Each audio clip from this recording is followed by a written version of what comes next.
tuning in to Roof Connections. This is a bi-monthly show discussing facility maintenance topics for anyone who works or has an interest in facility maintenance. My name is David Huval, and I'll be your host. We've all seen the memes, but winter's finally arrived, and with it, freezing temperatures, snow, and ice. On today's show, we're going to discuss winter roof maintenance and why it's so important, especially in parts of the country that get more significant amounts of snowfall. Today, I'm joined by RoofConnect's Vice President of Technical Services, Eric Harrison, Vice President of Sales, Wade Crosswhite, and Customer Service Manager, Gina Nutt. Thanks for joining me, guys. Thank you. Now, as I said earlier, we're going to discuss snowfall and roof maintenance today. I wanted to start off talking about, I remember back about 20 years ago when I joined the Army, they sent me up to Fort Drum, New York, which is in upstate New York. And being from Texas, I'd barely seen snow at all, and let alone had to deal with heavy snowfall. So I remember having to dig my car out from like under several feet of snow after just like a night or two of snow. And what are some of the things that facility managers need to consider in parts of the country that have to deal with regular heavy snowfall? To me, the big thing is the design load for their buildings. Obviously, as snow comes, accumulates, if the drains are clogged, that weight starts to accumulate. And so what we always encourage is know your design load, because us telling you what the weight is up there without knowing what the capacity is useless information. So knowing that and having a partner, the big thing is during a big snowfall, everybody's going to say they can do snow removal.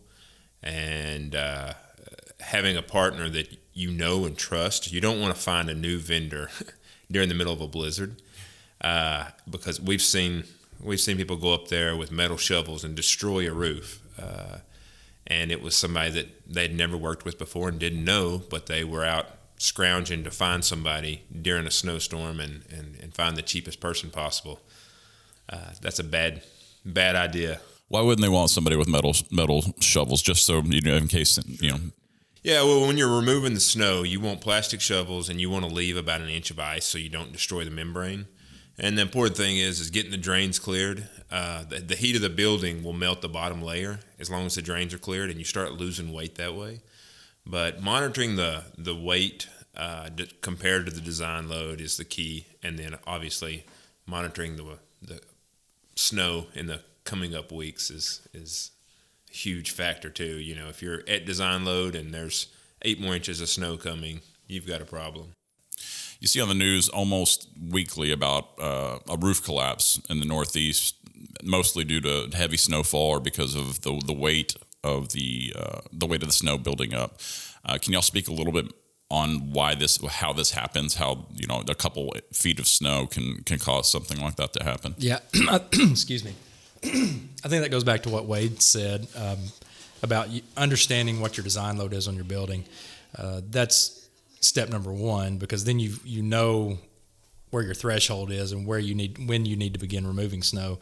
And it also goes back to what Wade said about having a roofing contractor that you're joined together with to help you in this situation, because it's like he said, you don't want to be looking for a roofer during the storm. A new vendor, during a storm. And really, you don't want to be at the point where you're reacting that from the jump that you're reacting to, oh, we got to remove snow now. You want to be able to plan it out. So being able to go out and evaluate your roof several different times during an event to see where your load is. And you can be strategic about how you remove snow so that you're not in an emergency situation where you're having to remove snow all at once. Mm-hmm. What are some of the steps that they can take, beforehand? Like they know winter's coming, or they've, they see the forecast a week out, we're going to get some heavy snow. What are some steps they can take to better prepare for something like that? To me, it's take a vendor, a contractor that you already work with that has a big footprint that can cover a lot of ground, and team up with them for a plan. We see a lot of customers go out for an RFP, and whoever wins the RFP is put really low numbers in there, thinking they're going to be able to find laborers to do this work. And during a snowstorm, you're not going to be able to find anybody. There's better options. And so an RFP to get a low bidder will always fail. We've seen it over and over, where we've finished third or fourth on an RFP, and they call us after the first day of a snowstorm because their vendor can't get people. So go with somebody. This is not a time to save money. You're going to spend money. Hopefully it's insurance money, but it's expensive.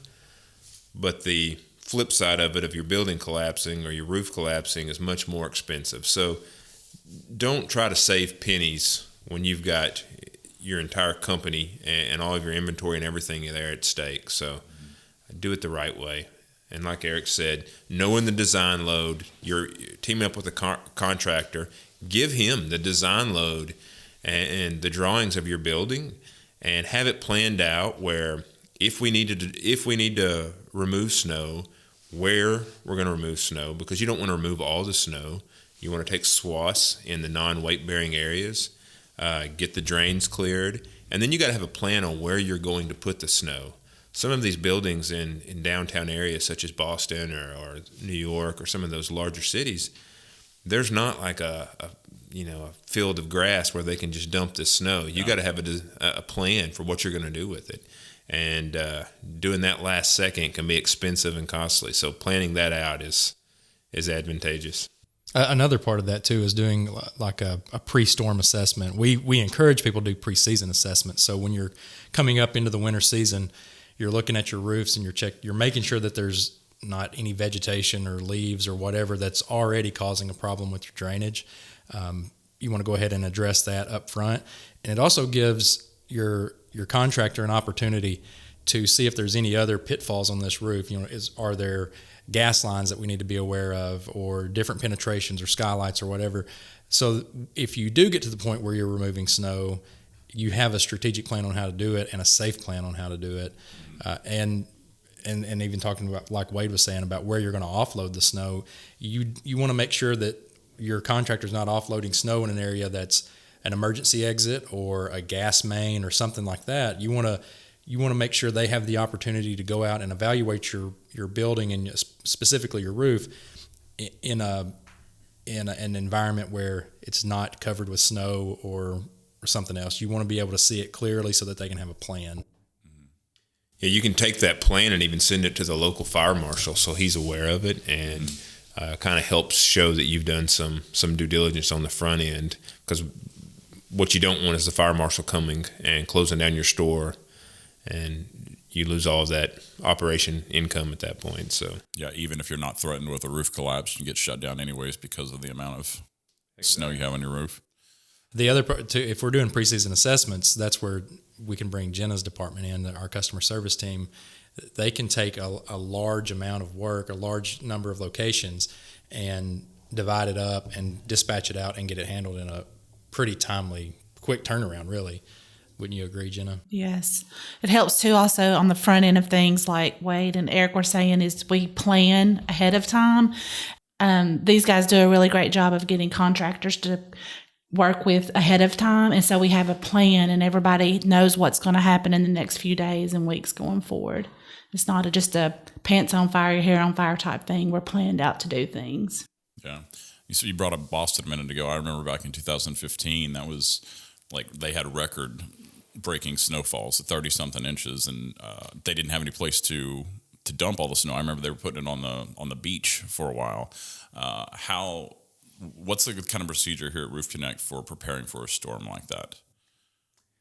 Well, in preparation of that, we always try to plan out where we're going to put the snow.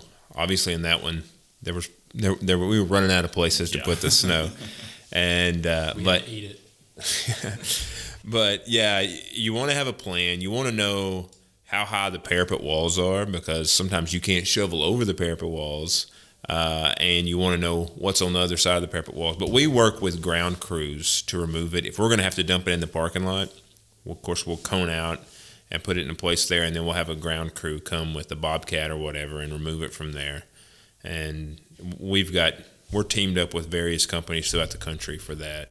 So my advice to anybody has a big box store, and you obviously do not want it closed down, would be to reach out to someone who's experienced in this and that has a big labor presence, such as RoofConnect, and there are others out there too.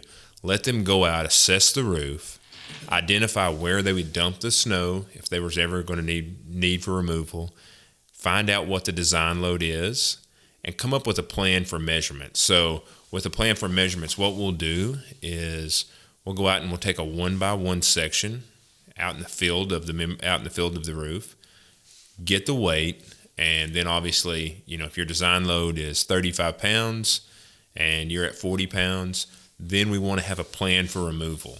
And anybody will remove the snow, but you want to have a strategic way of doing it because you don't want to remove all the snow. You go in between the columns and get swaths and get the drains cleared and the water moving. Can save the company a lot of money. And those are the areas and the ways to save money, not by going with the cheapest guy who's going to go up there and destroy your roof. And I've seen it done. In 2012, we had a customer that went with a landscaper, took metal shovels up there, and there was over 2,000 punctures in the roof, and the roof was 3 years old.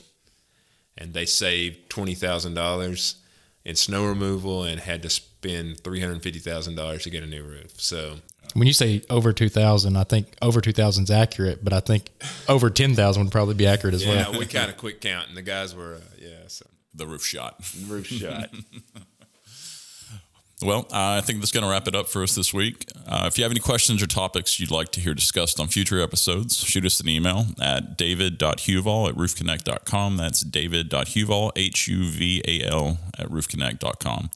Also, if you like today's show, please take a moment to give us a like and a review on iTunes and Spotify, or share it on social media. This is a brand new podcast and it really helps us out when you share it. Also, if you're listening to this podcast, I want to let you know that we are recording each episode on video and then we'll be broadcasting it on YouTube soon. Until next time, I'm David Huval on behalf of Wade, Eric, and Jenna. Thanks for tuning in. We'll see you next time. Thanks. Thank you. Thanks, guys.